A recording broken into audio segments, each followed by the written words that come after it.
Hello, Chance Holloway for JFM Consulting. Thank you for taking the time to watch our how-tos. This vid will cover the basics of the dock, and the dock is what's sitting down here on the bottom of the screen.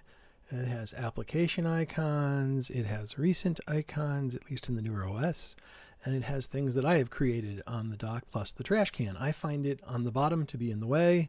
It's in the way of opening a new document. It's wasting screen space. So I like to control-click the bar and position it on the right.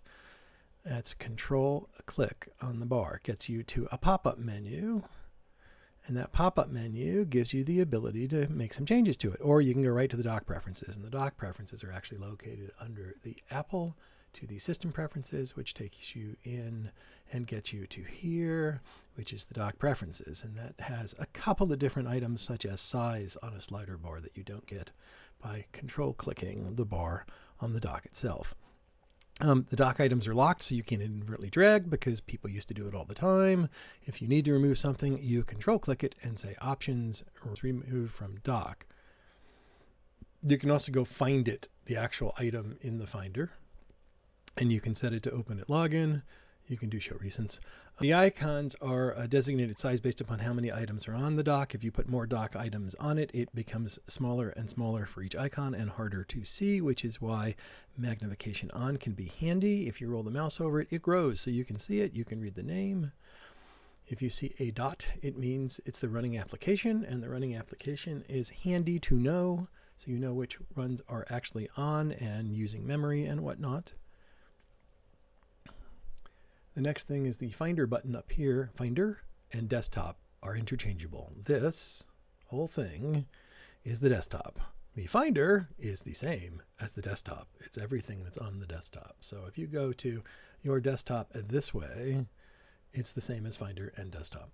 Don't get them confused. They are the same thing. So when you come into the Finder button, it actually opens Windows for you, and you can go hunting for things.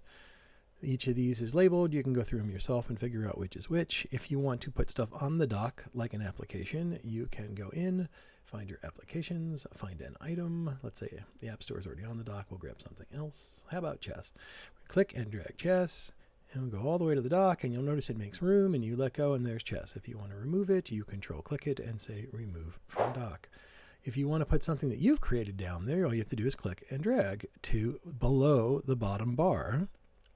And now you have added it to the dock. That gives you a shortcut to files and folders you've created. Like if you're working on a given project and that project is something you're using this week, every day, you might want to drag something from that project onto the dock so you can jump to it the easy way. Or you can put your home folder, which will include pretty much everything. The home folder would consist of your desktop, your documents, your downloads, your movies, your music, your pictures, public, and whatnot. I like Open in Finder. I find this is an easier view for me to work with. I'm old school. I've been doing this for a long time. So really the essence of the dock is simply making it faster for you to get to and from things. You can also quit things from here. If you control click, you can say quit.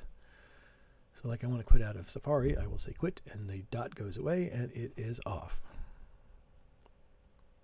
You also have the ability to use the left sidebar as a dock, and you can use the header bar as a dock. You command click and drag and you can add things. Or you can command click and drag and you can add things here. The circle with the plus means you're adding something, in this case, to the header bar. You are not duplicating. If you are actually dragging a file to another location, it's denoting duplicating.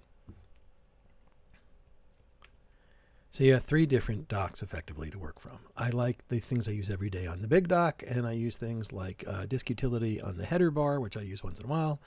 And on the left side, I have the sidebars of a window. I have a tendency to use folders if I want to put something there. So that's the essence of the dock. We hope you found this information helpful. Please give us a thumbs up and share with your family and friends. Also, please send us an email to the email below so we can add you to our mailing list of new videos. Chance Holloway for JFM Consulting.